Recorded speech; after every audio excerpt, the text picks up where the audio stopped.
Eu sempre fui uma pessoa que planeja muito. Se eu vou viajar, planejo os lugares que eu vou com antecedência. Planejo os dias, as atividades e tudo que me dê a sensação de controle da situação. Se vou começar a estudar algo, planejo quanto tempo preciso me dedicar, quais materiais eu tenho que usar para estudar e tento prever cada detalhe da jornada que envolva o tema. Sempre que alguma situação acontece na minha vida, a minha atitude padrão é planejar. Talvez seja um traço de personalidade e indique que eu tenho aversão ao risco e medo do desconhecido? Muito provavelmente. A verdade é que planejar já me ajudou muito em diversas situações, mas o excesso de planejamento começou a se tornar um problema na minha vida. E esse vídeo é para que você não cometa os erros que eu cometi.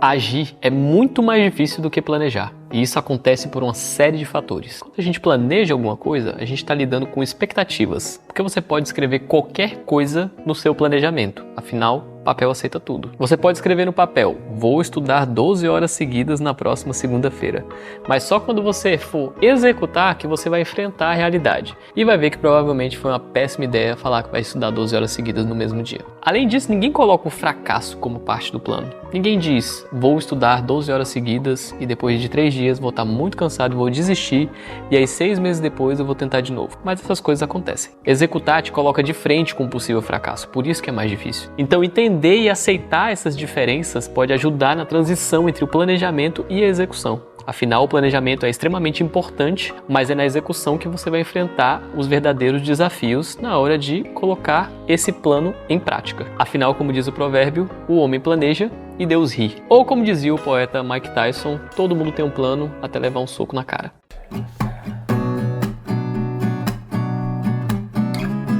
A dificuldade de passar do planejamento para a ação pode ser comparada à distinção feita por Platão entre o mundo das ideias e o mundo físico. Essa comparação oferece uma perspectiva filosófica interessante entre agir e planejar. O planejamento está no mundo das ideias. Quando planejamos alguma coisa, estamos lidando com algo perfeito, ideal e imutável. Já a ação, ela está no mundo físico, ou seja, no mundo das mudanças e da imperfeição. E esse é o mundo que experimentamos com os nossos sentidos, um mundo em que as formas ideais se encontram com a realidade imperfeita. Por isso que os nossos planos ideais muitas vezes se chocam com obstáculos imprevistos na hora da execução. Porque no mundo físico as coisas são apenas cópias imperfeitas das formas puras e idealizadas. E é por isso que na execução de um plano, raramente as coisas saem como previsto. E é por isso que para mim essa tensão entre o planejamento e a ação tem muito a ver com essa tensão platônica entre o ideal e o mundo físico. E agora que eu literalmente filosofei sobre o assunto, vamos para a parte prática, o planejamento excessivo. Ou se você quiser um nome chique, overplanning.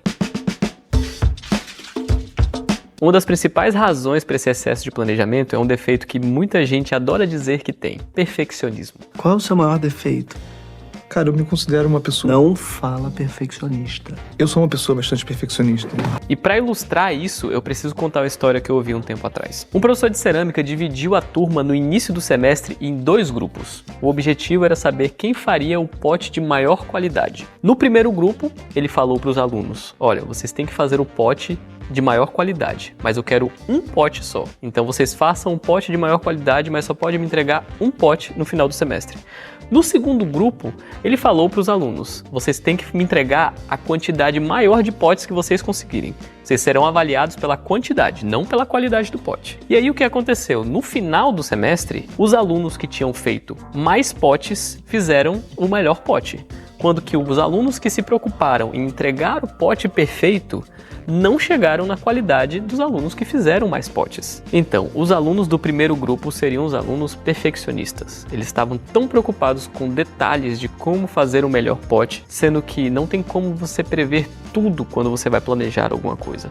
Então, acaba que, pela prática, os alunos do segundo grupo conseguiram superar o perfeccionismo do primeiro grupo. Então, na minha vida pessoal, uma forma que eu encontro de evitar esse perfeccionismo é achar o bom o suficiente, porque nunca vai estar perfeito, isso é fato. Além disso, eu tento entender que esse perfeccionismo, essa busca pela perfeição, pode ser uma forma de esconder o meu medo pelo fracasso. Só que esse conceito de fracasso, ele só existe com o conceito de perda. Se você tiver uma mentalidade de crescimento e acreditar que os erros são parte do aprendizado, são parte do trajeto, parte do percurso, isso ajuda a reduzir e muito o medo do fracasso. Eu geralmente não gosto desses hacks mentais, acho muito papo papo de coach, mas realmente, se você mudar a mentalidade para ou você vence ou você aprende, ao invés de ou você vence ou você perde, isso realmente ajuda muito a colocar em execução os seus planos, a perder o medo do fracasso. Uma outra causa do excesso de planejamento é a famosa e infame procrastinação. Afinal,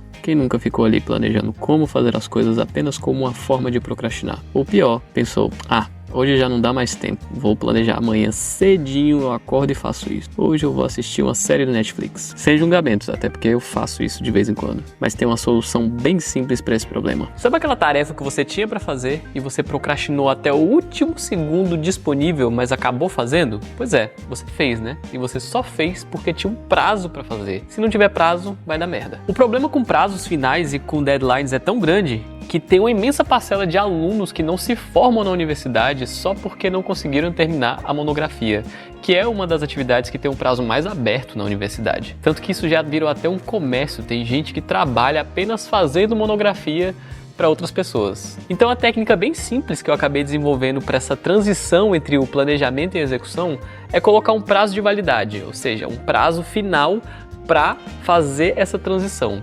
E caso eu não faça, uma consequência, mas essa parte da consequência é opcional. Uma outra coisa que sempre me impedia de passar desse planejamento para a execução era a falta de confiança. E sabe qual é uma coisa que eu descobri que aumenta muito a confiança? Executar. É sério. Você executar, quanto mais você executa, mais confiança você tem.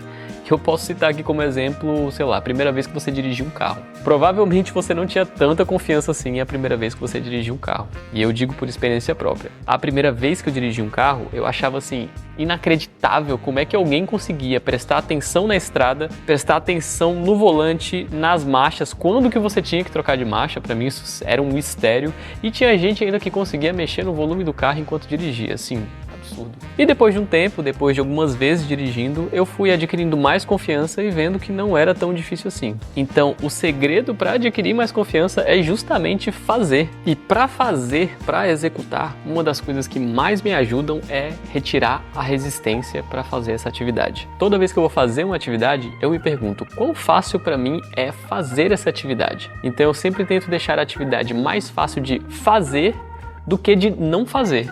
Por exemplo, se eu quero correr, eu deixo já meu tênis preparado, minha roupa separada, tudo pronto para quando eu quiser correr, eu já sei onde ir. Isso eu faço com várias coisas que eu planejei. Por exemplo, esse vídeo aqui. Imagina se na hora de gravar esse vídeo eu não soubesse onde está a câmera, onde está o microfone, ou talvez a câmera estivesse sem bateria, eu tivesse que arrumar as luzes, tivesse que arrumar estúdio, tivesse que arrumar um monte de coisas. Isso me dá uma preguiça imensa, afinal é muito mais fácil eu não gravar do que eu gravar, já que para gravar eu vou ter que arrumar um monte de coisa antes. Então eu procuro sempre deixar tudo mais fácil, diminuir a resistência para fazer com que eu consiga fazer essa atividade de uma forma mais espontânea, mais fácil. E isso, obviamente, eu não inventei. Na verdade, eu vi isso em vários lugares, várias profissões. Por exemplo, eu gosto muito de cozinhar e eu sei que uma das coisas mais importantes numa cozinha profissional é o mise en place. É você separar todos os ingredientes e deixar tudo pronto para que, na hora de cozinhar, esteja tudo ali à mão. Imagina, um chefe de cozinha vai começar a fazer, sei lá, fritar um bife lá e aí não sabe onde é que está a manteiga, e aí o bife começa a queimar porque ele foi procurar a manteiga, sabe? Então isso é uma coisa que já desvendaram há muito tempo e pode ser usado em diversas atividades. Você deixar tudo pronto para ser usado, tudo mais fácil de ser usado.